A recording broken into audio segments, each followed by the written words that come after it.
Sa nakaraang episode ay nakilala natin ang ating bida na si Noel. Siya ay may unique at natatanging kapangyarihan na kayang palakasin ang kanyang mga kasama sa pamamagitan ng kanyang mga salita. Bukod doon ay taglay din niya ang katalinuhan kaya't madali niyang napapamunuan ang kanyang mga kasama. Sa nakaraang kabanata ay nabuwag ang grupo ni Noel dahil sa isang kasalanan na nagawa ng kanilang leader. Naiwan na mag-isa si Noel kaya't ito ang naging unang hakbang niya upang bumuo ng panibago niyang grupo. Sa pagpapatuloy ng kwento ay kasalukuyang nasa tambayan ng mga guild member si Noel. Kasalukuyan din siyang kausap ni Wolf kung saan ay hinihikayat siya nito na maging parte ng kanilang grupo dahil sa mag-isa na nga lang ito. Ang grupo ni Wolf kung saan siya ang leader nito ay binubuo ng 5 miyembro at pinangalanan niya ito na Lightning Bite. Sa kasalukuyan ay C-rank level pa lang din ang mga ito. Nakukulitin na din si Noel kay Wolf kaya't sinabi sa kanya ni Lysha na huwag na nitong kulitin si Noel. Biglang nagbiro si Noel. Sinabi niya kay Wolf na payag na itong maging miyembro ng kanilang grupo ngunit sa isang kondisyon. Payag siya na maging miyembro nito kung siya ang magiging leader ng grupo. Sinangayunan ito ng mga miyembro ni Wolf ngunit hindi siya pumayag dahil siya pa rin ang leader ng grupo at siya rin ang bumuo nito. Nakikinig lang si Noel sa pinag-uusapan ng grupo nang biglang dumating ang isang misteryosang babae. Nagulat si Noel nang magsalita ang babae kaya't napatalon siya sa kanyang kinauupuan. Inalis ng babae ang kanyang hood at nagpakilala ito bilang si Alma. Sinabi niya kay Noel na nakita nito ang pangalan niya sa bulletin kaya't pinuntahan niya ito. Naupo sila at sinimulang mag-usap. Tinanong agad ni Noel kung ilang taon na si Alma. Sinabi ni Alma na siya ay 21 taong gulang na. Sunod nun ay nagtanong na ng kung ano-ano ang grupo ng Lightning Bite at sinagot naman ito ng maayos ni Alma. Matapos ay tinanong ni Noel kung ano ang class at rank nito. Sinabi ni Alma na siya ay isang scout at kasalukuyan siyang C-rank. Nagustuhan ni Noel ang class ni Alma dahil may kakayahan ito na matukoy kung anong mga panganib ang paparating sa kanila kapag sumalang na sila sa mga misyon. Tinanong ulit siya ni Noel kung bakit gusto nito na maging isang seeker. Sinabi ni Alma na hindi niya balak na maging isang seeker dahil ang tanging pakay niya ay si Noel. Itinuro ni Alma si Noel at sinabi na kilala nito ang kanyang lolo na si Overdeath. Sinabi rin ni Alma na nakalaban rin ng kanyang lolo si Overdeath at ito ang dahilan kung bakit naputol ang braso ng kanyang lolo. Nagulat si Noel kaya't tinanong niya si Alma kung naparoon ba ito upang maghiganti. Itinanggi ito ni Alma. Sinabi niya na gusto lamang niya na makilala ang apo ng isa sa pinakamagaling na seeker na nakalaban ng kanyang lolo. Sinabi ni Noel na pumanaw na ang kanyang lolo at humingi din siya ng paumanhin sa nagawa nito sa kanyang lolo. Sinabi ni Alma na kakamatay lang din ang kanyang lolo nitong nakaraang buwan kaya't wala ng rason upang humingi pa ito ng pasensya. Itinanong ni Noel kung ano ba ang pangalan ng kanyang lolo. Sinabi ni Alma na ang pangalan ng kanyang lolo ay Alcor Judicali. Biglang nagulat sila Noel at ang iba pang mga tao na nandoon nang marinig nila ang sinabi ni Alma. Ayon kay Noel ay isang mahusay na assassin si Alcor Judicali. Siya ang head at founder ng grupo na tinatawag ng The Society of Assassins na may kakayahang kumitil ng buhay kung kanilang nanaisin. Biglang nagsalita ang isang lalaki na nagngangalang Logan. Hindi siya kaagad naniwala sa sinabi ni Alma kaya't tinawanan niya ito. Sinabi niya na hindi karapat-dapat sa loob ng club si Alma dahil baguhan pa lamang ito. Hindi nagustuhan ni Alma ang panglalait ng lalaki sa kanya kaya tumayo siya at sinabi na kailangan niyang talunin ang lalaki na mukhang unggoy upang ipakita na hindi siya baguhan. Biglang kinabahan si Wolf sa sinabi ni Alma. Nainis din si Logan sa mga sinabi ni Alma kaya't uminit din ang kanyang ulo. Dahil doon ay mabilis niyang sinuntok si Alma ngunit mabilis din siyang naiwasan nito. Gumanti si Alma sa ginawa sa kanya ni Logan at wala itong nagawa upang makaiwas. Matapos nun ay sinundan pa niya ito ng isang malakas na atake sa pamamagitan ng isang malakas na sipa. Sa lakas ng sipa ni Alma ay hindi na nakatayo si Logan at nawala na din ito ng malay.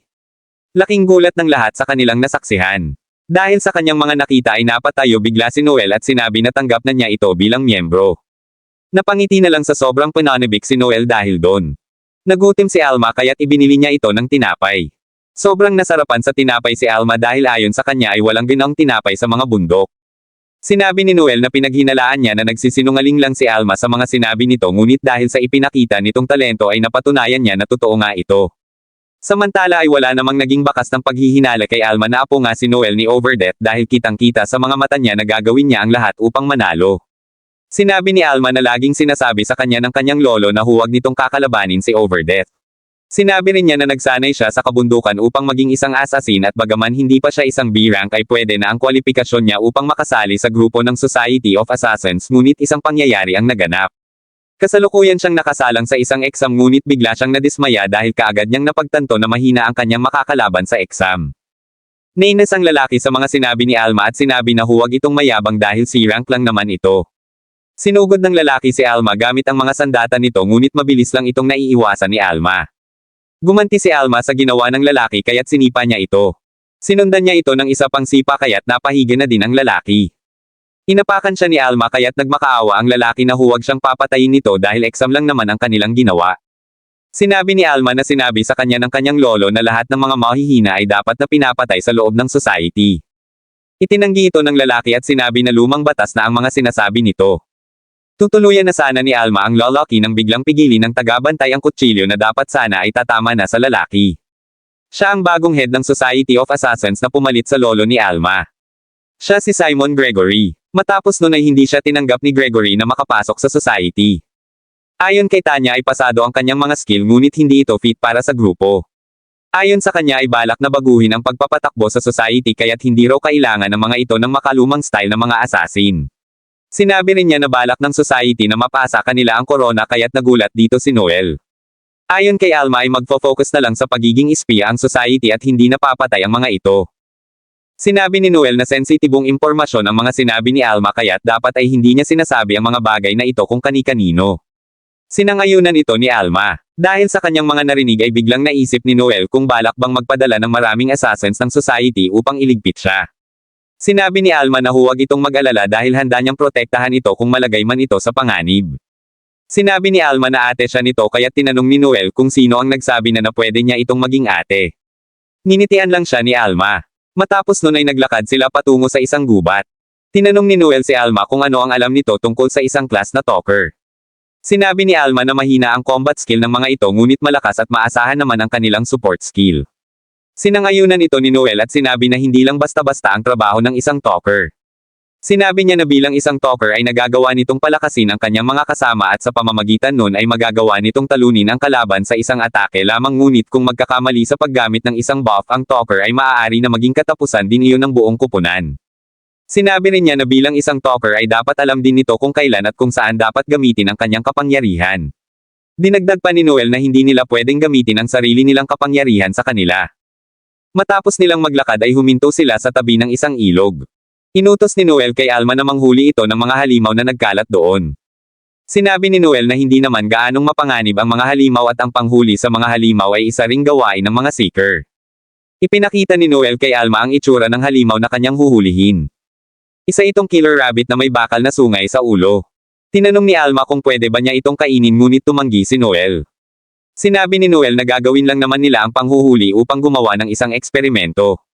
Susubukang gamitan ni Noel ng buff si Alma upang tingnan ang magiging epekto nito. Sinabi ni Alma na hindi na niya kailangan ng tulong ngunit ipinaliwanag ni Noel kung bakit sila gagawa ng eksperimento. Sinabi ni Noel na nakadepende pa rin sa isang seeker kung paano niya tatanggapin ang buff na ibabato ni Noel.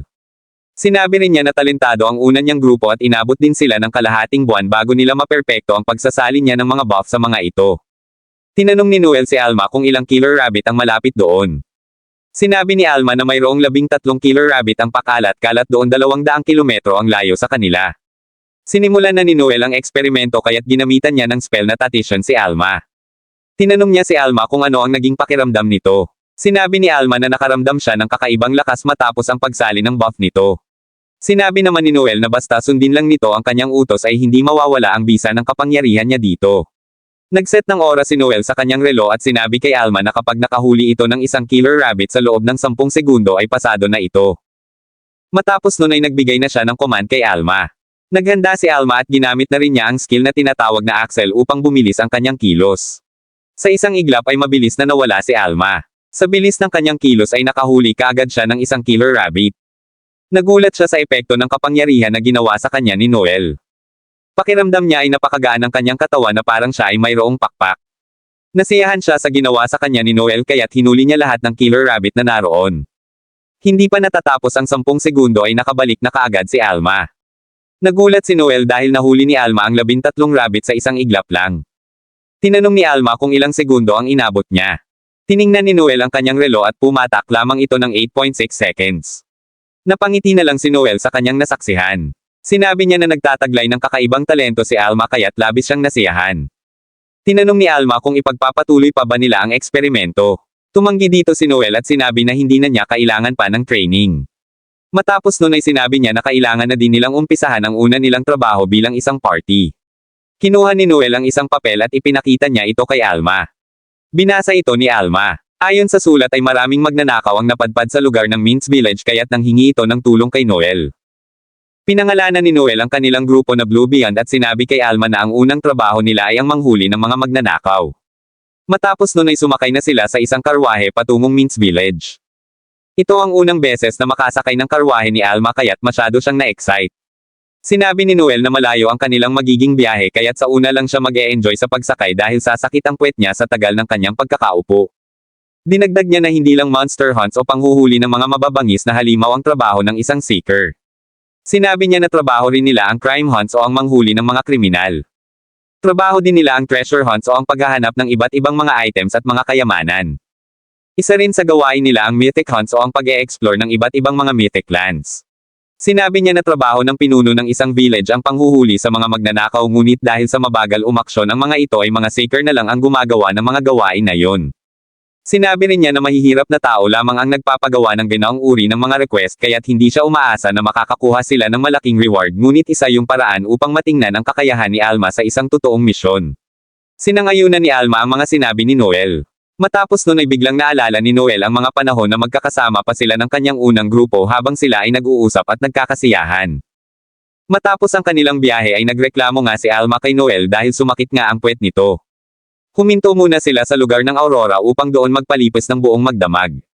Naghanap sila ng available na kwartong tutulugan ngunit puno na ang una nilang napagtanungan. Nagtanong sila sa ikalawa at ikatlong ngunit wala na ring bakanting kwarto sa mga ito.